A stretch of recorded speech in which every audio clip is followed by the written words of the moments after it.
আসসালামু আলাইকুম। কি অবস্থা সবার? কেমন আছেন সবাই? আশা করি আলহামদুলিল্লাহ সবাই অনেক বেশি ভালো আছেন। আপনাদের দোয়া এবং ভালোবাসায় আল্লাহ পাকের অশেষ রহমতে আল্লাহ পাক আমাকেও ভালো রেখেছে। মানুষ কলেজ কিংবা ভার্সিটিতে যখন পড়াশোনা করে কিংবা স্কুল থেকে যখন কলেজে আসে, এই টাইমটাতে তখন শরীরের রক্ত গরম থাকে। হঠাৎ এই কথাটা কেন বললাম? যেহেতু তারা এই টাইমটাতে কখনো কারো কাছে মাথা নত করতে চায় না এবং কারো কাছে হার মানতে চায় না। যুদ্ধ হোক, মারামারি হোক, কাটাকাটি হোক, ধরাধরি হোক, যেটাই হোক না কেন তারা নির্দ্বিধায় সেটার পক্ষে যে পজিটিভলি না নিয়ে এটাকে নেগেটিভ ভাবে তারা নিয়ে মারামারি করবে, ধরাধরি করবে। এটা হচ্ছে তাদের বয়সের দোষ। বয়সের পরিক্রমায় যখন বয়সটা ধীরে, ধীরে বাড়তে থাকে, ধীরে, ধীরে বুঝতে শিখে, তখন আর ভিতর থেকে এই কথাগুলো কখনো আসবে না। এবং তারা এই কথা কখনো বলতেও পারবে না যে তারা কারো কাছে হার মানে না।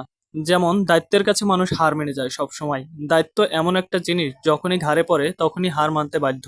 আমরা জীবনে কখনো বাবাদের দায়িত্বটাকে কখনো মূল্য দিতে শিখিনি। কেন শিখিনি? কারণ ছোটবেলা থেকে বাবার পকেট থেকে নিয়েছি, বাবার পকেটে আবার দিতে পারিনি কখনো। শুধু নিয়েছি আর খরচ করেছি নিজের মতো করে।